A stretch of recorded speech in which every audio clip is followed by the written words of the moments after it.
Oftentimes, you go to old museums and look at art books, you see pictures of oftentimes monks, and they're standing there in a window, and they're holding a skull, and they're looking at it, and you think, well, that's kind of dark.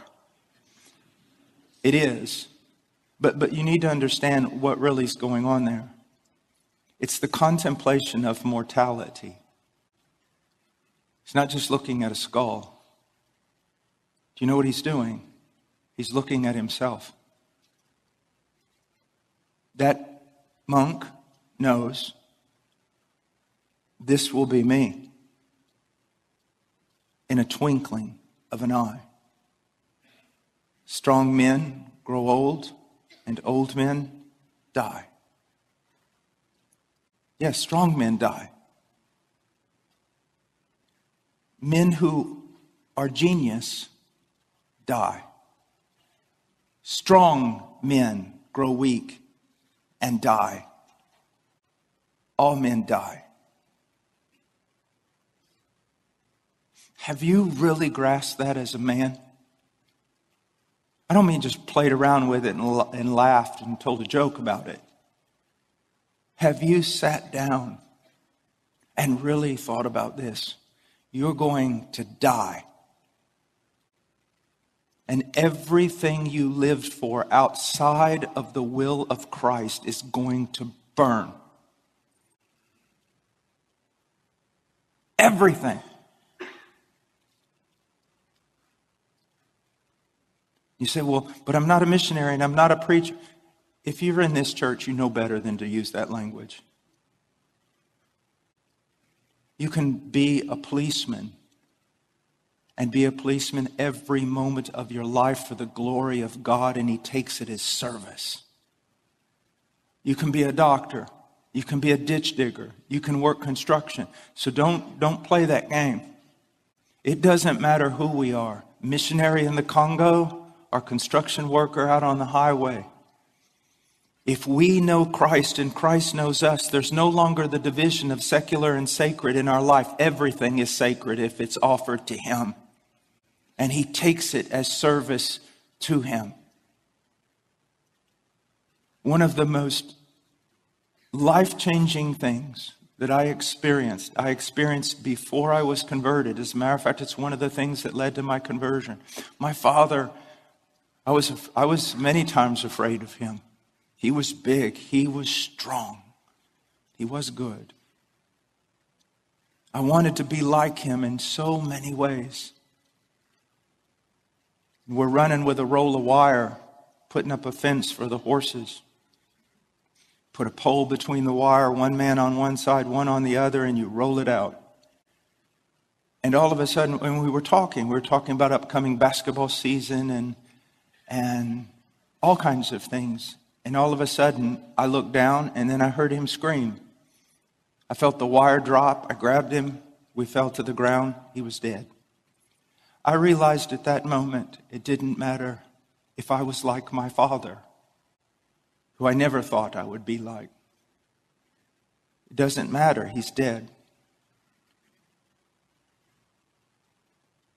Be strong like him and die. Courageous like him and die. Successful and die. Intelligent and die. You fall in love. You lose her in the end. You need to contemplate. You need to get away from media and contemplate your own death. And contemplate everything you have invested in. Where are your investments? When I was at the University of Texas, I had to study a lot of different things for my major in economics, finance, just all sorts of things, engineering, everything. And I remember after I became a Christian and some of my friends said, "What are you doing?" And I said, "I'm not doing anything that I wasn't taught in class." And they all knew it was very anti-Christian university. And they said, "What do you mean?" I said, "Well, remember investments. I've not stopped investing. I've just traded up. I'm not going to invest in this place anymore because I seriously believe it's going to burn and everything that's going to burn with it. And the one who signs on the dotted line, the co-signer with you in this world, he hates you. He's going to take you for everything you have. I'm just changing where I'm investing. Where are you investing? Where? Are you investing in your own godliness? How much time a day are you investing in your own godliness? Because your wife's greatest need is a new husband, a better you. How much time are you investing in your wife? How much time are you investing in the godliness of your children and in intercession for them? How much are you investing in your local church? Never forget this in the Lord's Prayer after he says, hallowed be thy name, thy kingdom come, thy will be done. He says, give us this day our daily bread. People make all kinds of nonsense about that text. Well, it's not talking about give us bread for 90 years. It's give us daily bread. All these different things, and they miss the entire point. You know what the point of it is? You know what's really going on there? You're praying in this way. Here you see the heart of Christ. You're saying, God, my only reason for existence, the reason for my breath, is that your name be hallowed, that it be placed in a category totally distinct from all other categories and honored above all categories. I want to live for that, for your name being hallowed, for your kingdom to come, for your will to be done. Now, give me this day my daily bread. Lord, I don't want riches. I don't want luxury. I don't need anything. Just give me enough food and shelter and clothing so that I can devote my life to fulfilling those three things I prayed about. Just give me the sustenance I need to keep serving you. That's what a man does. In the creation commission, Adam's told to go out and bring God's kingdom, bring God's rule, subdue everything in the world to the will of God for the glory of God. I believe in one sense, the call of the Great Commission and every command to the family and all the commands given to us with regard to every aspect of our life is almost a recommissioning of that in some sense. We are to go out. We are to subdue ourselves. We are to subdue our families. We are to subdue the world to the reign of Christ. That's the only reason we need food. It's to do that. You see. Because the world is passing away. And I'm well aware that there are so many people that I love so dearly, that are passing away with it.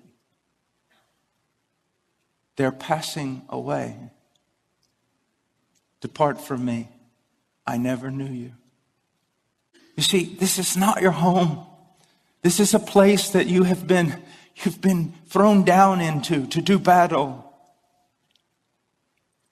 That's why you live. That's why you live. Now, I want to go on to something else. I want us to look for just a moment at this world. And the first thing I want to do is I want to go to a strange passage over in Isaiah chapter 3.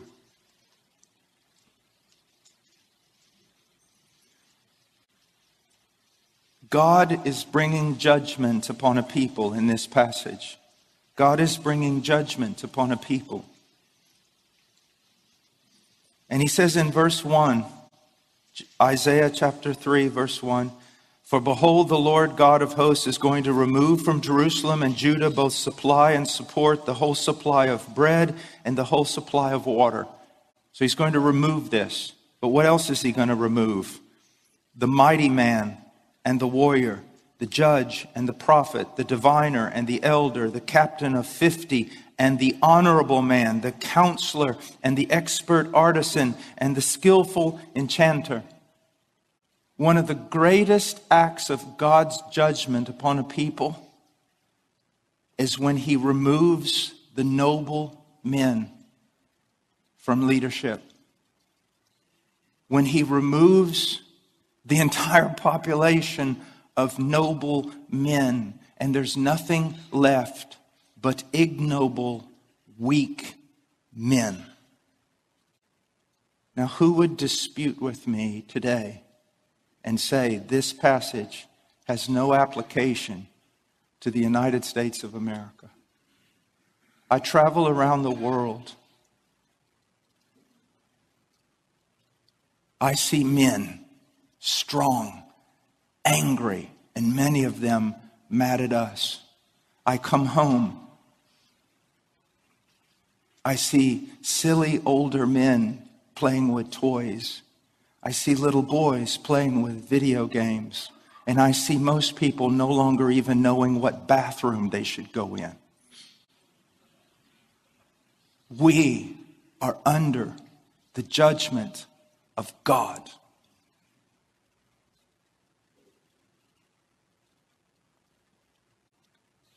Look at verse 4. And I will make mere lads their princes, and capricious children will rule over them, and the people will be oppressed. Once again, this is our world. I've been amazed for the last 30 years, and especially in sitcoms and things like that. Isn't it amazing that the parents, especially the dad, is always portrayed as, even if he's kind-hearted, he's foolish and really doesn't understand anything about the world. And in the end, the children are the ones that are the counselors. But you know what? Most Christian men saw things like that and couldn't even discern there was a problem. Why? Not in the Word. Not in the Word. Not with men of the Word. And I think both those things are almost equally important. Brothers, the only thing that's going to keep you from this is the Word, the Word, the Word. My wife one time was teaching a group of women in Romania, and finally, after a couple of days, one of them said, Miss Chato, we really love your teaching and your help, but on every question that we've had, you've basically said just the same thing. We need to be in the Word. Why do you do that? And she said, well, because you need to be in the Word. I'm sorry. In a way, it's really wonderful that it's not mystical, that you don't have to climb up to heaven or drive yourself down into hell to grow. Isn't it wonderful that it's really quite simple? Read the Word, fellowship with godly men, fellowship with your wife, fellowship with your children around the Word, learn the Word. Isn't it wonderful that it's really that simple? And isn't it terrible how accountable we're going to be on that final day because it was so simple? I didn't say it was easy, but it's simple. There's no mystery to it. No esoteric knowledge that you need. You need the Word. Now, look verse 5. And the people will be oppressed, each one by another, and each one by his neighbor. And the youth will storm against the elder, and the inferior against the honorable. Is that not our society today? Is that not exactly where we live? Now, look at verse 12. O my people, their oppressors are children, and women rule over them. Now, most people, when they read this, they think, yeah, wicked women ruling over men. But there's two possibilities here. One has to do with someone like Jezebel, who was a wicked woman who sought to usurp authority and everything else. Then there's also Deborah. Deborah's kind of difficult to explain, isn't she? Here she's raised up this leader.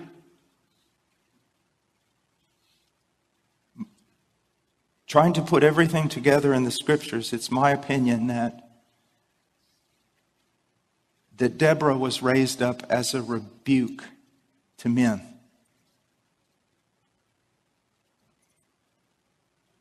And at no fault of her own. Do you know how many young girls, now young men, you listen to me.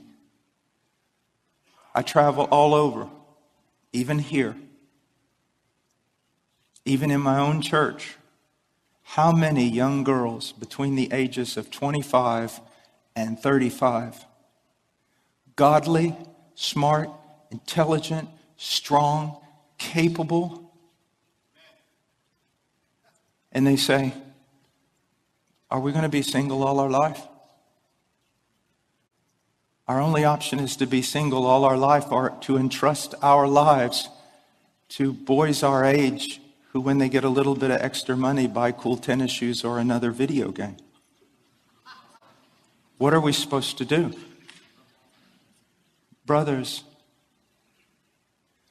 the Chinese say there are no bad students, just bad teachers. What kind of legacy did you leave? Some of you were laughing. What kind of legacy have you left? What have you done? I am not going to stand here and curse the darkness and make fun of a younger generation. I'm not going to do it. Because when you look in Israel, a generation was raised up who did not know the Lord. And whose fault was that? The previous generation. Yeah, you guys might not be playing video games, but a lot of you have wasted so much of your time doing the stupidest, silliest things, of which men are beyond that. No, brothers, I'm telling you, it was a great thing for me to learn that my life, that I should go to the casket, poured out. That life is supposed to be difficult. That self-sacrifice hurts. That it's not about me. You say, oh, it's about Christ. Be careful of a theology of glory. It is about Christ. But if it goes no further than that, the words you've said are nothing more than a meme. It's all about my wife. It's all about my children. Then it's all about my church. And then it's all about the elect people of God who have yet to hear the gospel of their salvation. That's what it's all about. That's what it's really all about. I know professional men in this church, and I know professional men in other places around the world that are extremely professional, extremely busy, and they witness to more people in 1 week than I do in 6 months. Through their professions, through their things, they have Bible studies, they encourage, maybe they don't do that, maybe they don't have the gift of teaching, but you go to their home and you see their children and their wives. They're not about gaining something in this world. They're just using the gifts that they have in order to serve in those concentric circles of concern. Now, what do I mean by that? This is the way I've ordered my life. It was based on a book on evangelism that was written about 40 years ago by a very godly man, Concentric Circles of Concern. But I took it and changed it up a little bit. In the middle of that circle is me. You say, well, that doesn't sound very Christian. Well, it is. And what am I saying when I say the middle of that circle is me? The greatest thing I can do for everyone else on this planet is to be a better Paul Washer. And what does that mean?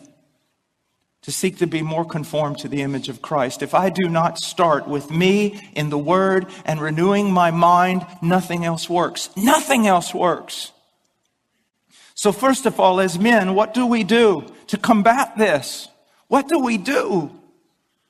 First of all, our great goal should be to be conformed to the image of Christ in character. Isn't it amazing that the qualifications for an elder are almost exclusively character? And you say, well, I'm not an elder. I don't have to worry about that. What you have to understand is in that list in Titus 1 and 1 Timothy 3, what he's basically saying is this: an elder needs to be a mature Christian, and this is what a mature Christian looks like. A husband needs to be a mature Christian, and this is what a mature Christian looks like. Character, to grow in conformity to Christ, which starts by cultivating the mind of Christ in the Word of God, and then growing. If you don't know anything about the principles of marriage, but you're a man who walks full of the Holy Spirit and bearing the fruit of the Spirit, you're going to be okay in your marriage. Now, you need both things, but the one without the other just doesn't work. And so that's the first concentration you should be thinking of. I need to be a clean tool, a useful tool, an accurate tool. And then from there, what is our greatest concern? Your wife. Your wife. Her godliness, her sanctification, her prosperity as a person, her flowering, your wife. What about me? Okay, you die. That's your job. You say, well, I don't like that. Then don't walk around pounding your chest like a gorilla and saying you're a man. Because a man is someone who dies to self for his bride. Because Jesus was not a man, he was the man. And we follow him. And then you give your life to your children. Well, I thought children were first. Now there's your problem. Greatest thing you can do for your children, men, is to love their mom. And do you know why so many women hate their daughter-in-laws? Because it's your fault. Yeah, sin has many consequences. So as a husband, you neglect your wife. You neglect affection, intimacy, growing as friends. You neglect all these things. And so your wife, she needs that. She needs that. She's a faithful woman. She's not going to commit adultery. But now you forced her to find it somewhere else, and she finds it in her children. And her children start supplying for her all the affection that she's not getting from her husband. And then when other people come along to take her children away, she can't stand it. And that's your fault. That's my fault. You see,